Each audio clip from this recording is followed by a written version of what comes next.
In 690 AD, in Luoyang, the eastern capital of the Tang Dynasty, a woman finally took the throne. She struggled for her entire life to secure supreme power for herself, something which had previously seemed to be a privilege only for men. Wu Zetian's achievements were unparalleled in the history of China. Wu was the only female emperor of over 200 who had ruled China for a period of 2,000 years.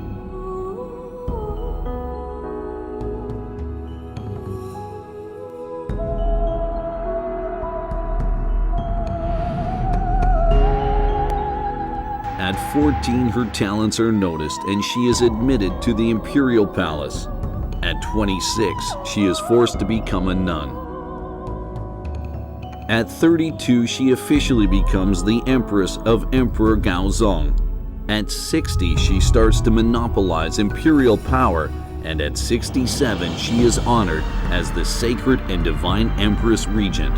For a woman to achieve all of this is an unbelievable miracle.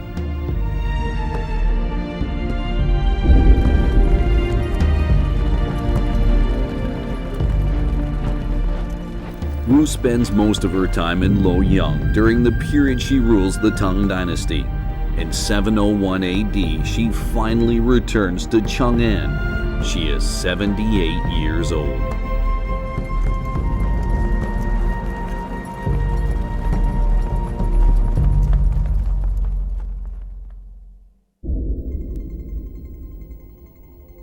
At that age, what concerns the empress most is the imperial palace in Chang'an, the Daming Palace. Over 30 years ago, she not only helped construct the palace, but also started to reign from behind the curtain at the palace. It was at the Daming Palace that Wu had climbed the ladder of power step by step. Having been away for many years, she has now returned to the Daming Palace.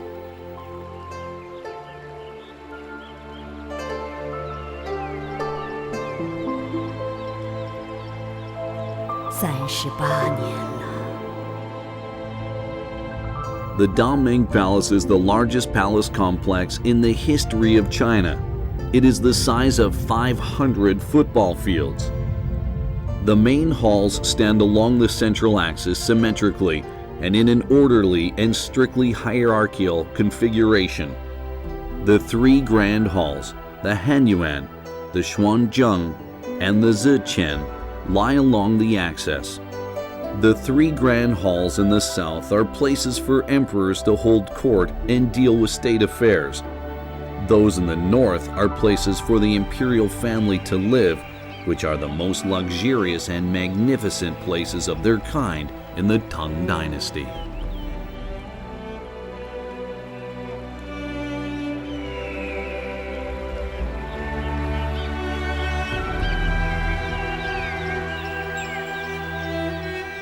This sparkling man-made lake, known simply as the Pool, is in the imperial living quarters.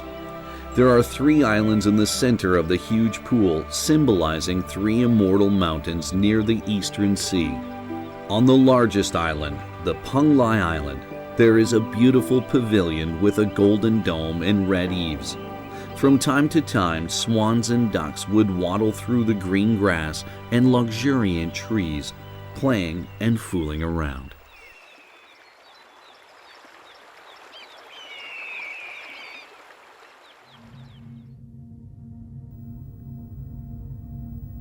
The most prominent palace in the Imperial Gardens is the Linde Hall.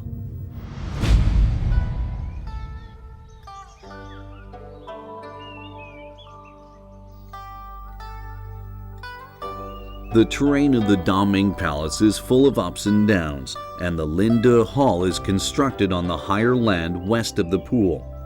The hall has a unique shape. In fact, it's three huge halls nestled together, combined with pillars in the middle. The front hall, the middle hall, and the rear hall, together with the towers on the second floor, make it the most complicated structure built in the Tang Dynasty.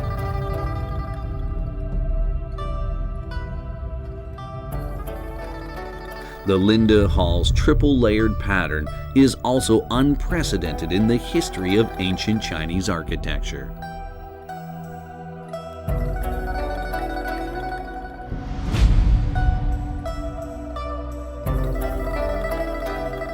The Linde Hall is built on a large platform of over 10,000 square meters, with a total construction area over 5,000 square meters. It's the largest single wooden structure in its day. Huge corbel brackets are piled up layer on layer between the beams and the eaves. With the support of these corbel brackets, huge eaves extend outwards and turn upwards like the wings of gigantic birds. Huge but light, dignified but vivid. Such huge halls are unprecedented, and so are their styles and designs.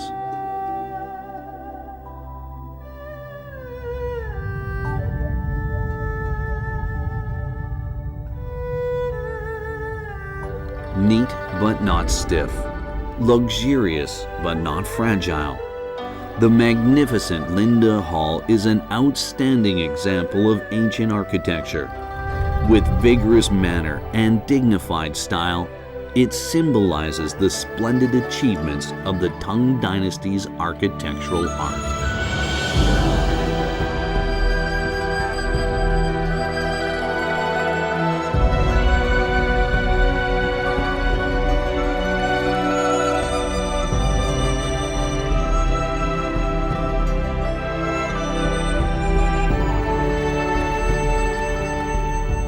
In contrast to the three grand halls of the previous dynasty, the Linde Hall is designed as a place for emperors to hold imperial banquets. This is the highest level banquet hall of the Tang Dynasty. Only those people of very high social status are entitled to enter the hall. In 702 AD, Wu Zetian receives a Tubo kingdom ambassador in the Linde Hall. 陛下，小臣出生边远偏僻之乡，从未聆听过宫廷乐舞，今日亲眼目睹，还望陛下恩准小臣近前观看。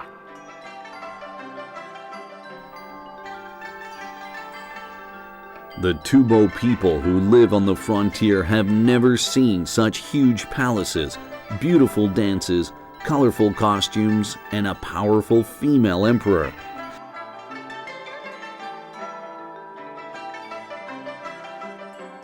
At a loss for words, the ambassador and other Tubo delegates remain stunned.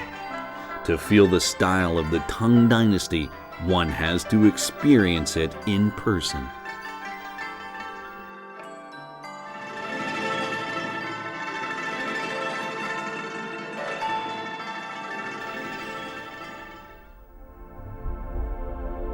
Wu's life symbolizes an era. At that time, Chinese women have unprecedented living space and freedom, and their social status is raised considerably. In the Daming Palace, the highest ruler is a woman. Female officials always participate in political events and give orders, playing a role that has only previously belonged to men. Women's lives are almost the same as men's, especially those of imperial beauties and noble women.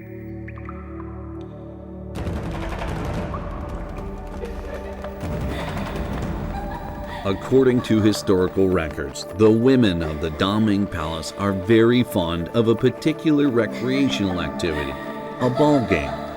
Having originated from military training, the game becomes a popular sport in ancient China. It is similar to the modern sport of soccer. Before the Tang Dynasty, this game has not been thought suitable for women. But in the Daming Palace in Chang'an and throughout the Tang Empire,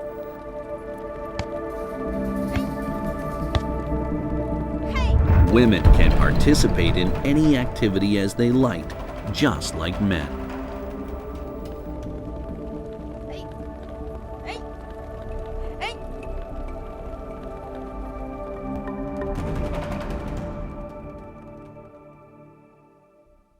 According to historical records, the women even have a big say in marriage. Divorces and second marriages are said to be quite popular.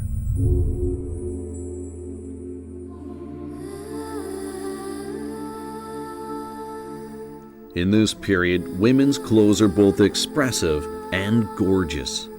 Veils that covered the face are gone. Women's beautiful faces are completely exposed to the sun. Starting at the Daming Temple and reaching a wider public, a kind of colorless female outfit starts to become popular throughout Chang'an. No lingerie is worn with these outfits. Dresses and ribbons flow with the wind. The freedoms of the women of the Tang Dynasty far exceed anything that could be imagined by people in other eras and still surprises today.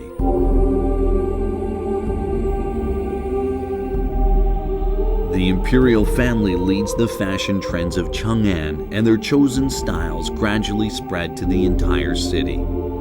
Every spring, beautiful girls wearing gorgeous clothes are seen everywhere in Chang'an. During festivals or on nice sunny days, women would wear heavy makeup and travel around enjoying the beautiful scenery.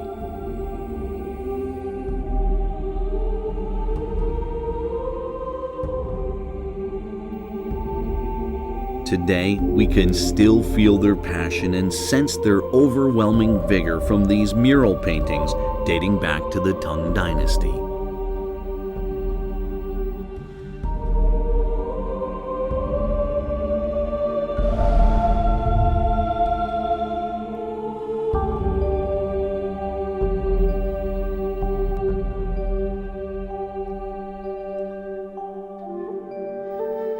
In the entire history of human civilization, it's extremely rare to discover a woman like Wu Zetian who influences an era. After Emperor Gaozong dies, Wu carries on with the run of success. Under her administration, the Tang Empire shines like the sun in broad daylight.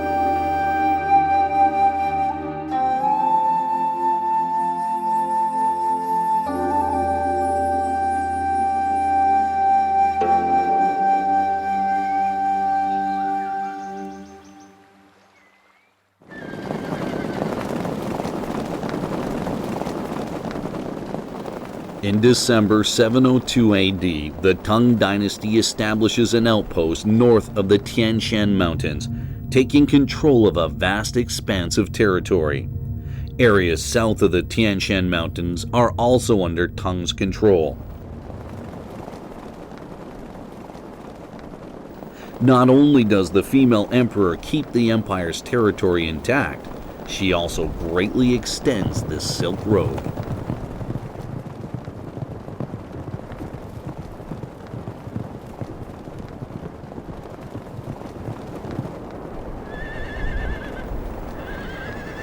Wu Zetian has left us with many legacies. She created the imperial examinations in their complete form. She also established the imperial military examinations. From Wu's reign onwards, ordinary people selected by imperial examinations gradually took the place of hereditary nobles. The bureaucratic politics of the Tang dynasty gradually matured.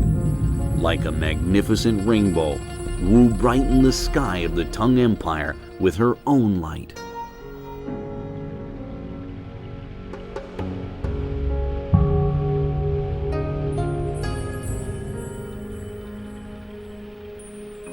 In 705 AD, 82-year-old Wu Zetian passes away, leaving behind her the Dongming Palace, her brilliant and beautiful dream. For almost half a century, this woman has ruled an empire with the largest population and the most renowned reputation in the world. This is an unparalleled record in the history of China.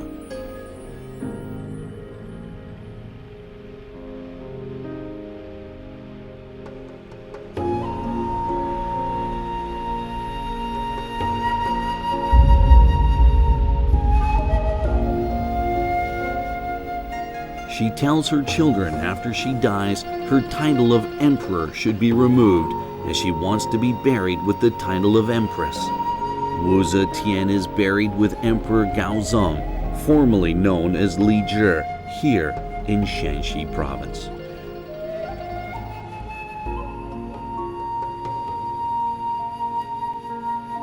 Li Zhi was the only man that she trusted and had loved. Without him, there would never have been Emperor Wu Zetian.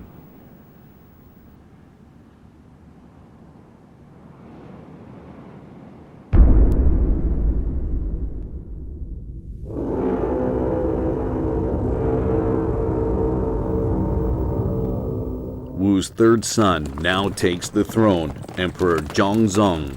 The Tang Empire has returned to the stewardship of the Li family.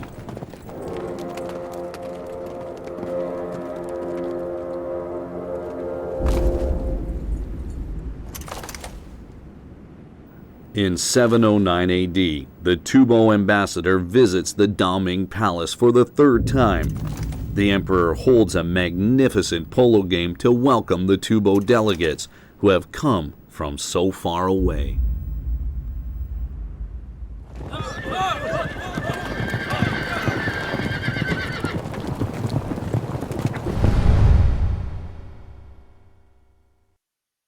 According to ancient Chinese records, polo is also called striking a ball.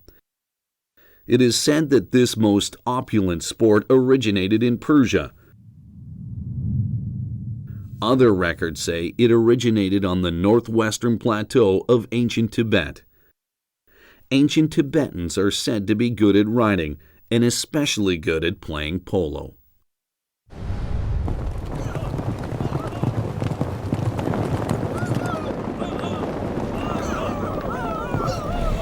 In the early years of the Tang dynasty, polo starts to become popular with the imperial family.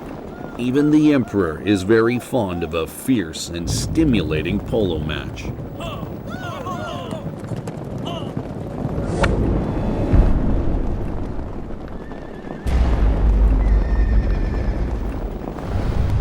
Several polo fields are built in the grounds of the Dongming Palace to meet the imperial family's requirements.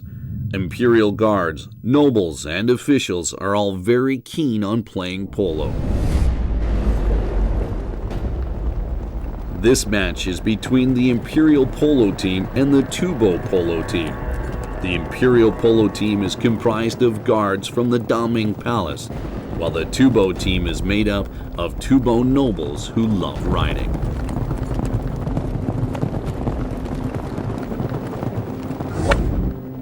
For Emperor Zhongzong, it's a match that can't be lost.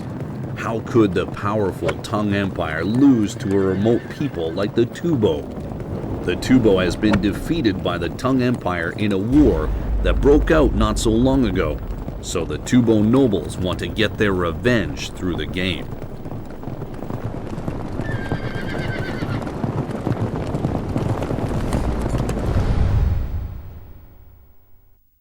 Polo is a typical man sport. It's highly demanding on both the riders and the horses. Polo horses have to go through strict training, and their training is even tougher than war horses.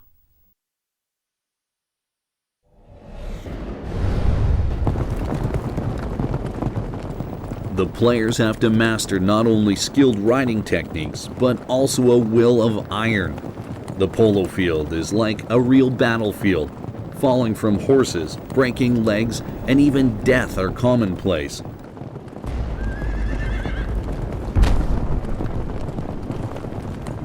This is an extremely dangerous recreational activity. Not long after the match starts, the Imperial team becomes very passive. It's obvious that the Imperial Guards are no match for the tubo players.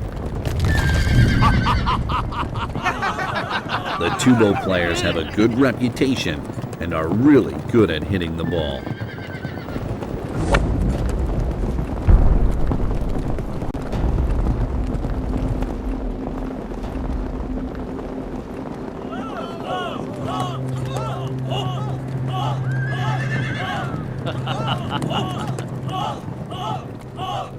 Embarrassed, Emperor Zhongzong has to request a change of players.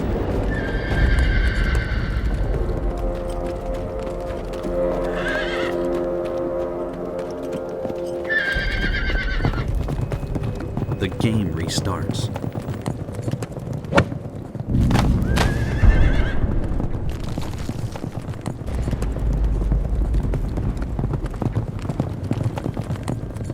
This time, it's the tubo nobles who lose face.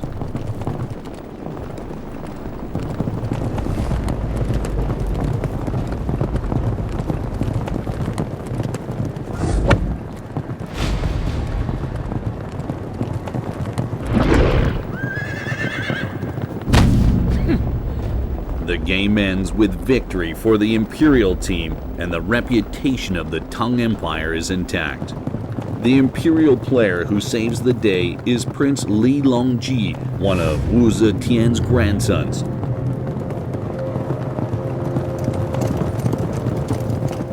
He's now 24 years old. He will soon step onto the historical stage of the Tang Dynasty and make his mark.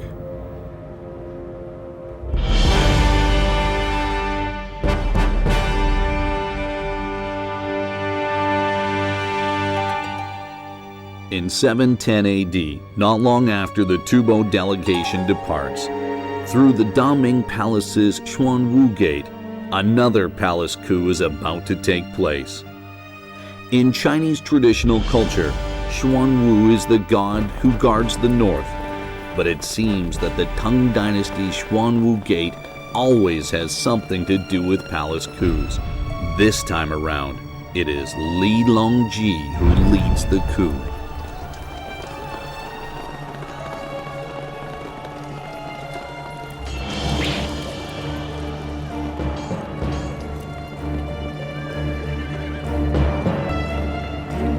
Emperor Zhongzong succeeds Wu Zetian as emperor, but he is irresolute and hesitant, and power gradually falls into the hands of Empress Wei, disrupting the proper line of authority.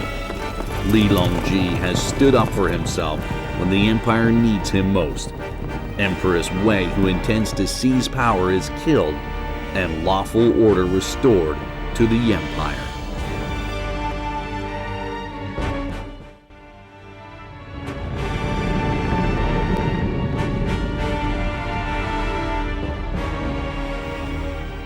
In 712 AD, Li Longji ascends the throne, known as Emperor Xuanzong.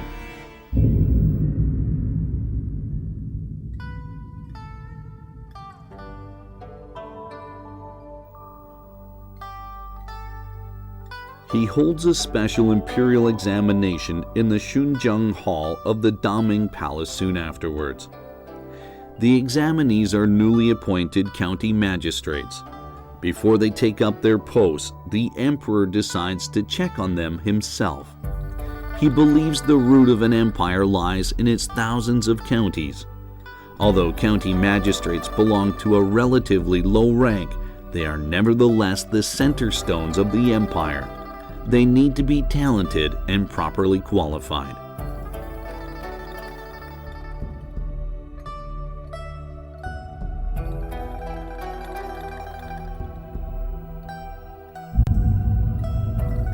The imperial examination system is first established in the Sui dynasty. Since that time, scholars have been able to enter the imperial court based on their talent and work for the empire. After the Tang dynasty is established, the imperial examination system gradually matures, and more scholars become useful talents of the empire.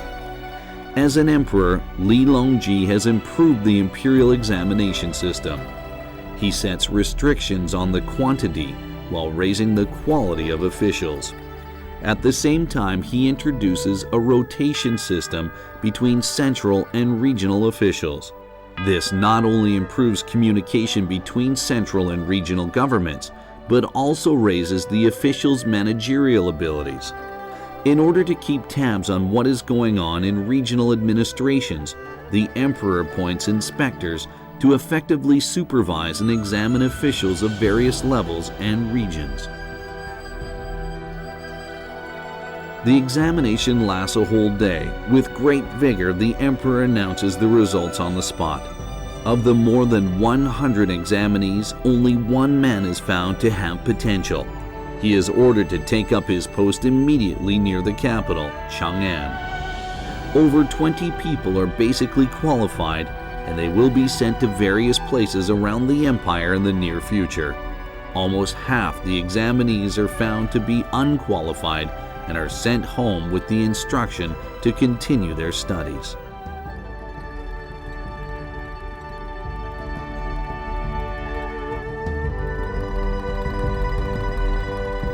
Through Emperor Xuanzang's determined efforts, the imperial court of the Tang dynasty acquires a brand new look. This new look dynasty is soon to enjoy an unprecedented era of prosperity, peace, and success.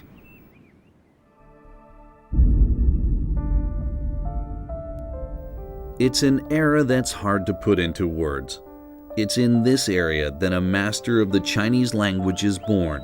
His name is Li Bai, and he is regarded by the Chinese as the transcendent poet. Li is a bright star in the sky of the Tang Empire.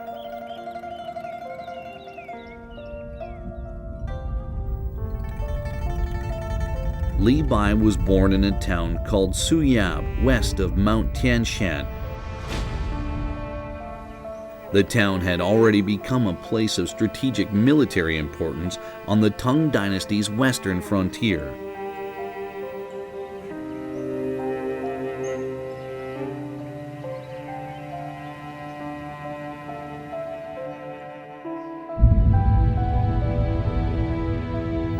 In 742 AD, Li is in his 40s. He makes his way to Chang'an. Like other scholars of the time, Li also wants to serve the imperial court and make a contribution to the empire.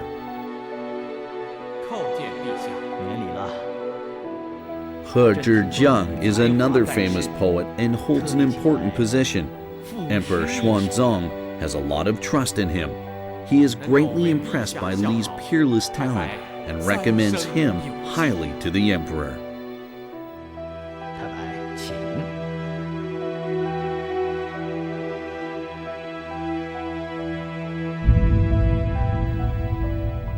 There are various halls and rooms around the pool in the Daming Palace.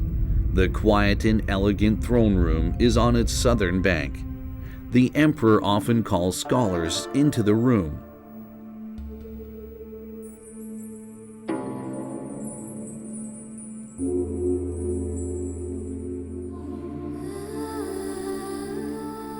The emperor is an art lover. In his spare time, he likes to take part in creative artistic pastimes in the palace.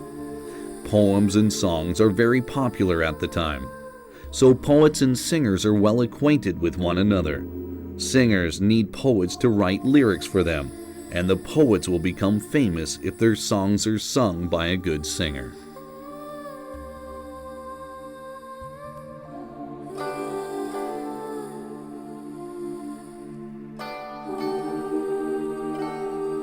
As expected, Li Bai composes a poem on the spot and writes some lyrics for the imperial singers.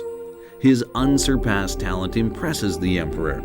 Shortly afterwards, Li Bai is admitted by the Imperial Academy.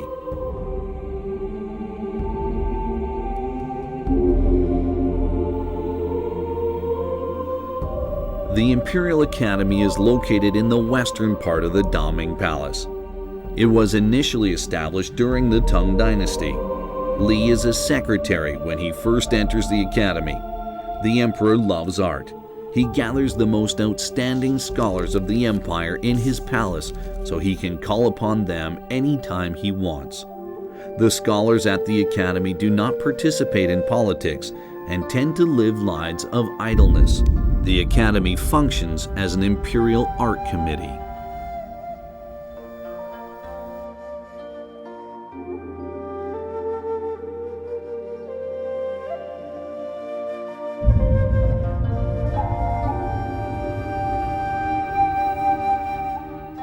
Li Bai dreams about impressive and outstanding achievements, so is soon bored by his simple life at the academy. In the days spent waiting to be called in by the emperor, a number of young foreign women who serve wine are a source of great comfort to him.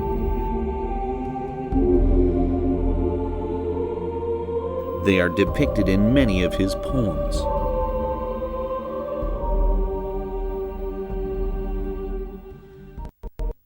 When flowers fall in the fine rain and mild wind of the spring, I cracked my whip and went directly for a drink with the foreign wine-serving ladies. Where should I go after having appreciated all the places of beauty? I smiled and went to the wine houses with the foreign wine-serving ladies. In Chang'an City, there are many bars and taverns. In the taverns of the Western market are women from the western regions of China or from Persia. These women, who are far away from home, bring an air of foreign charm to Chang'an City.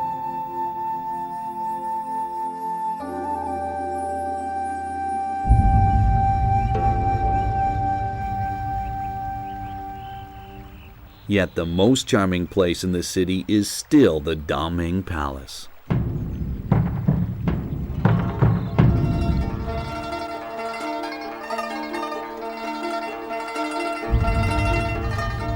There are more than 10 gardens full of various kinds of flowers around the pool in the grounds of the Daming Palace. When Emperor Xuanzang ascends the throne, one of these gardens, the Pear Garden, becomes a place for the emperor's music and dance creations to be performed.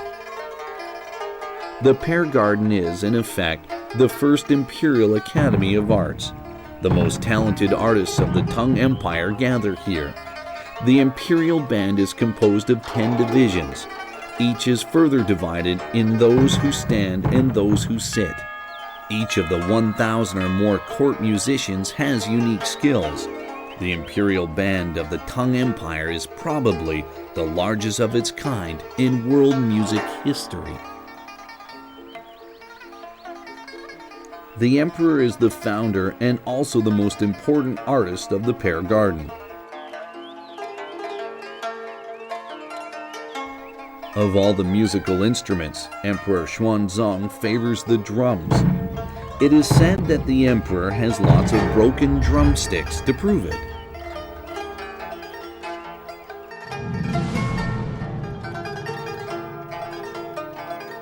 Many of the most outstanding artists of the time have left their mark in the garden, including Li Guinian the singer and Lei Haiqing the pipa player.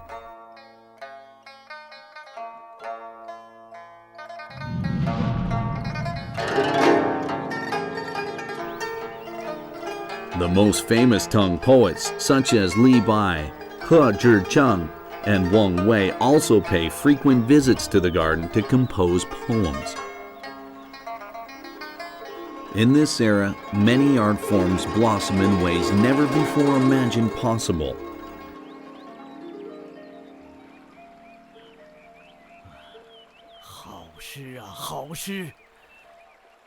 In the history of Chinese literature, The glory of Tang poetry is unmatched.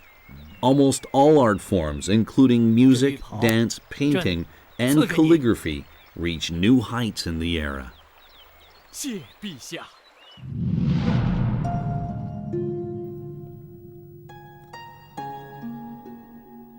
Many great poets, singers, musicians, and painters appear in this period of history. In the long story of China, the Tang is a unique dynasty in terms of art. Perhaps only the European Renaissance of the 15th century can be mentioned in the same breath.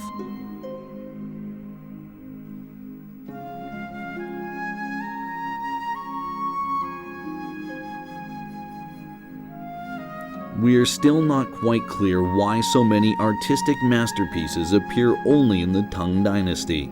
The Tang Empire has given us not only great cultural wealth, but also many unsolved mysteries.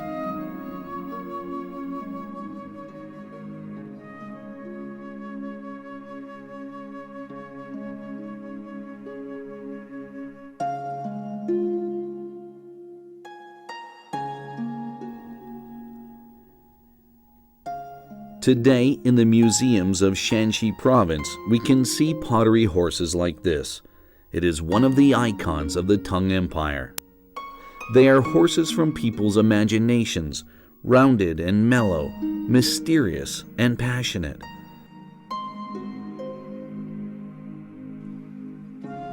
Perhaps through these horses, we can get a feeling for the hue of the old empire.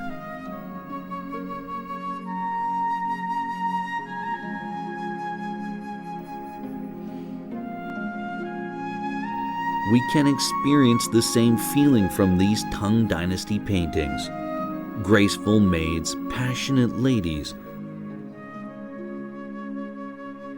obstinate and unruly horsemen. Each of them has their own distinctive features. Art is, without question, in full blossom during the Tang Dynasty.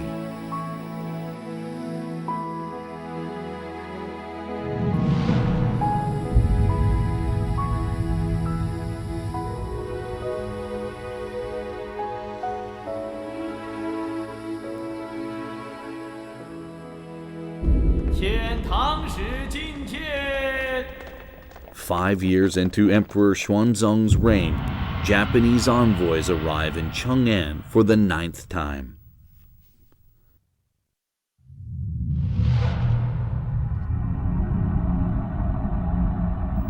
"46 years before, in 663 AD, the year the Daming Palace is completed, a battle breaks out between the Tang Empire and Japan in a place called Baekgang on the Korean peninsula.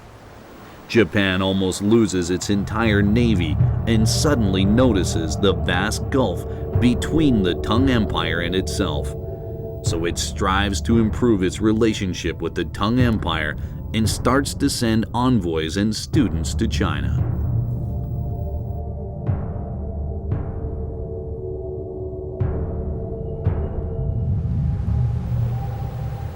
At that time, the sea route between China and Japan is extremely dangerous. Ships often sink in the ocean, but the risk of death does not stop the Japanese people from coming to China.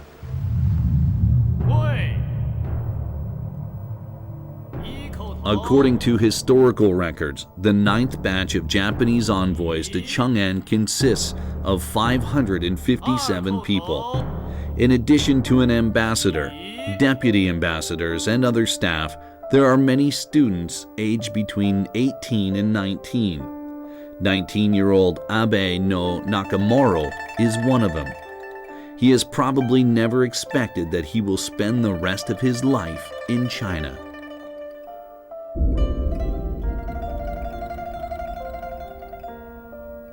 The magnificent city of Chang'an and the splendid Daming Palace greatly impressed the Japanese. Many Japanese scholars today believe that Japan had learned a lesson from the Tang Empire when it lost the Battle of Baekgang, similar to the lessons it learned from the West during the Meiji Restoration and at the end of the 19th century. When the Japanese envoys return to Japan, they not only take a large number of books, but also many art treasures. A number of Chinese artisans commissioned by the court travel with the Japanese to help them build palaces and temples. The Japanese build the capital city of Heijo-kyo, known today as Kyoto, according to the composition and structure of Chang'an City. The Japanese emperor has the Heijo Palace, built based on the style of the Daming Palace. The main hall of the Heijo Palace, the Daigo Kuden, is constructed according to the design of the Hanyuan Hall at the Daming Palace. Its name is also borrowed from the Tang Empire.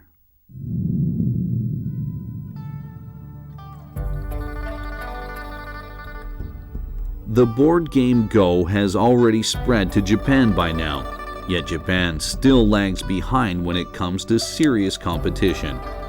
In Emperor Xuanzong's time, the game is very popular in the Daming Palace. The emperor has organized several matches between the Tang Empire, Japan, and Silla, one of the three kingdoms of Korea. Japanese envoys have not only learned the advanced skills of the game, but also take many books with them about the game when they return to Japan.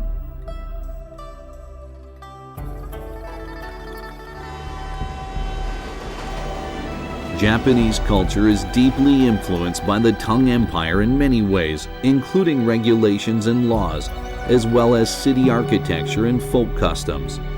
Today, the World Cultural Heritage artifacts on display in Kyoto and Nara all bear hallmarks of the Tang Empire.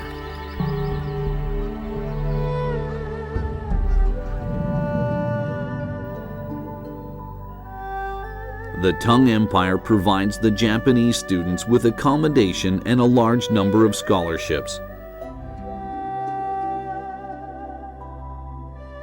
Shortly after Abe no Nakamura's arrival in China, the young man enters the Imperial College in Chang'an. At the time, it's probably the most international college in China.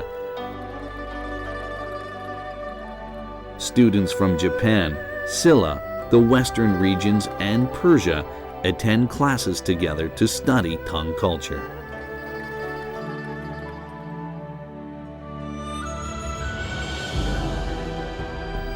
Several years later, Abe no Nakamura takes the imperial examination of China and passes with flying colors. Emperor Xuanzong is said to be very fond of him and gives him a Chinese name, calling him Chao Heng. It's an unknown miracle for a foreign scholar to achieve so much in the imperial Tang court, which is filled with talent.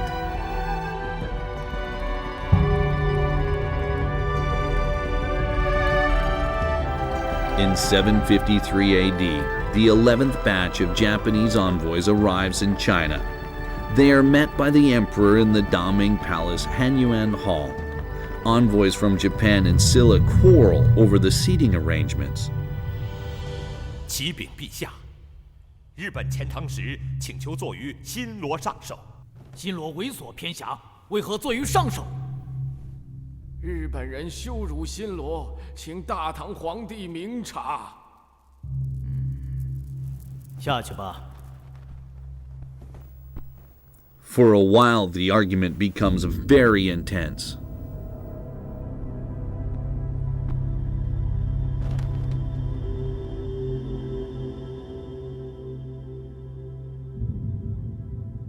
陛下，我等不远万里来到大唐，承蒙陛下天恩，感激不尽。" With Nakamura's meditation, the matter is quickly resolved and the seats of the Japanese delegation are placed in the very front row.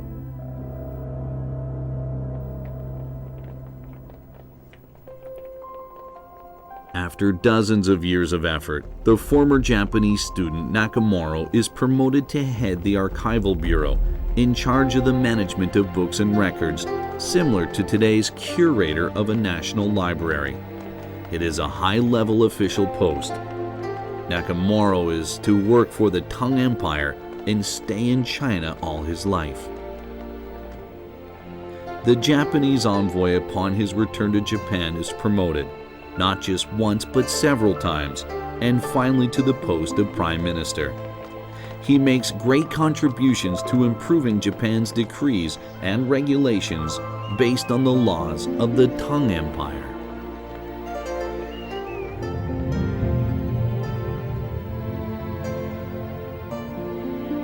Historical records show that more than 200 countries and regions have contact with the Tang Empire.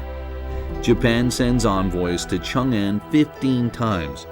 The Eastern Roman Empire sends envoys 7 times, and the Arab Empire 36 times. People of different religious backgrounds and from all parts of the world live in peace in Chang'an. Yet in Europe of that time, people are attacking each other all the time for religious and racial reasons.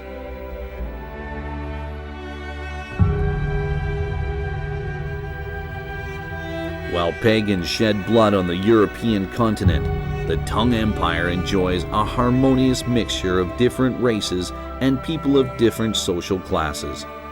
It's possible that the Tang Empire is the only nation in the ancient world to achieve such a high spiritual level.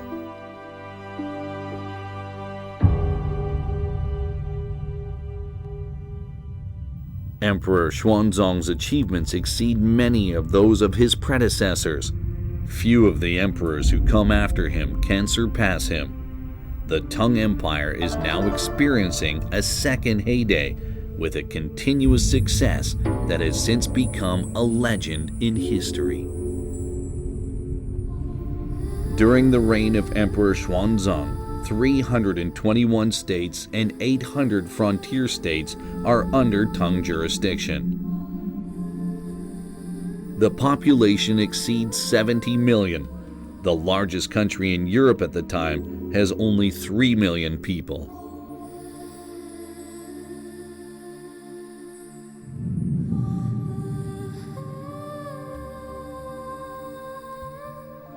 Famous Chinese poet Du Fu gives an idyllic portrayal of contemporary life in one of his poems, saying, "I remember the good old days when even a small county had 10,000 households. The rice shone and the corn was white, and the granaries of state and people alike burst with grain."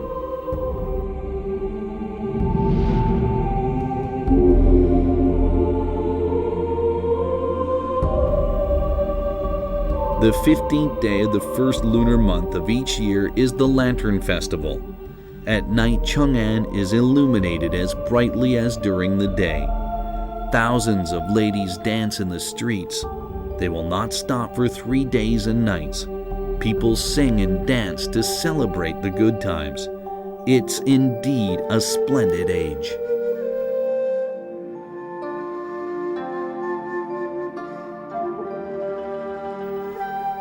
Today there are Chinatowns in many parts of the world. For the Chinese, though, they are really streets of the Tang people.